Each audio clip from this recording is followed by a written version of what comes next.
ይታረቃሉ። ጎረቤታሞች ይጋጫሉ፣ ይታረቃሉ። ጓደኛሞች ይጣላሉ፣ ይታረቃሉ። አገራት ይጣላሉ፣ ይታረቃሉ።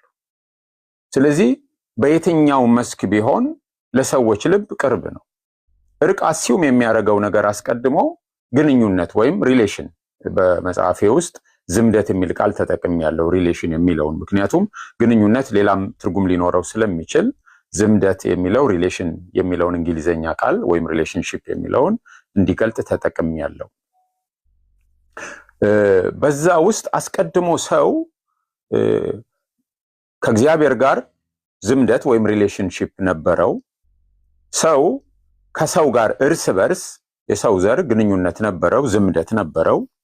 ሰው ከፍጥረት ጋር ከሌላው ፍጥረት ከሰው ውጭ ካለው ፍጥረት ጋር ግንኙነት ነበረው።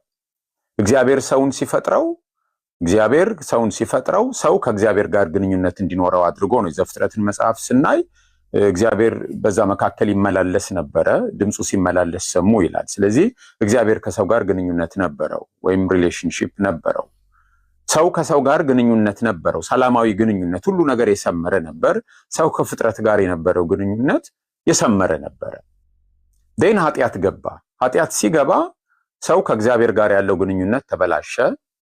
ሰው የእግዚአብሔርን ድምፅ ሰምቶ የሚሸሽ ሆነ። እግዚአብሔር ወዳጅ ነው፣ እግዚአብሔር መልካም ነው ለሰው ልጅ። ሰው የእግዚአብሔርን ድምፅ ሲሰማ ለምን ይሸሻል ብለን ብናስብ የሰራው ኃጢአት በእግዚአብሔርና በሰው መካከል የነበረውን ግንኙነት ስላበላሸው፣ ከሰው ሳይድ ነው የተበላሸው፣ ስላበላሸው ሰው እግዚአብሔርን ድምፅ ሲሰማ መሸሽ ነው የጀመረው። ቀጥሎ ሰው እርስ በርስ ያለው ግንኙነት ተበላሸ፣ መካሰስ ጀመረ። እሷ ናት ያሳተችኝ የሚለው ነገር መጣ። ከዛም በኋላ በሰዎች መካከል ወንድምና ወንድም ሲገዳደሉ ነው የምናየው። ያም እስካሁን የዘለቀ ነው። ቀጥሎ ሰው ከፍጥረት ጋር ያለው ግንኙነት ተበላሸ። እሾህና አሜከላ የምታበቅል ሆነች ምድር የተረገመች ሆነች። ከዛ በፊት እሾህና አሜከላ የምታበቅል አልነበረችም፣ የተዘራባትን መልካም ዘር የምታበቅል ነበረች። ስለዚህ ጥል ነገሰ በእግዚአብሔርና በሰው መካከል፣ በሰውና በሰው መካከል፣ በሰውና በፍጥረት መካከል ጥል ነገሰ። ስለዚህ እግዚአብሔር በክርስቶስ ኢየሱስ ማንነትና ስራ ካስተካከላቸው ነገሮች አንዱ ይሄ የተበላሸውን ግንኙነት ነው ያስተካከለው።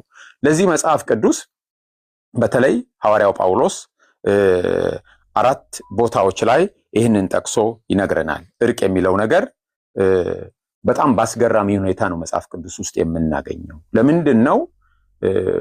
በመጀመሪያው 100 ክፍለ ዘመን ብቻ ሳይሆን በሁለተኛው 100 ክፍለ ዘመን በተደረጉ ጥናቶች በየትኛውም ሃይማኖት ውስጥ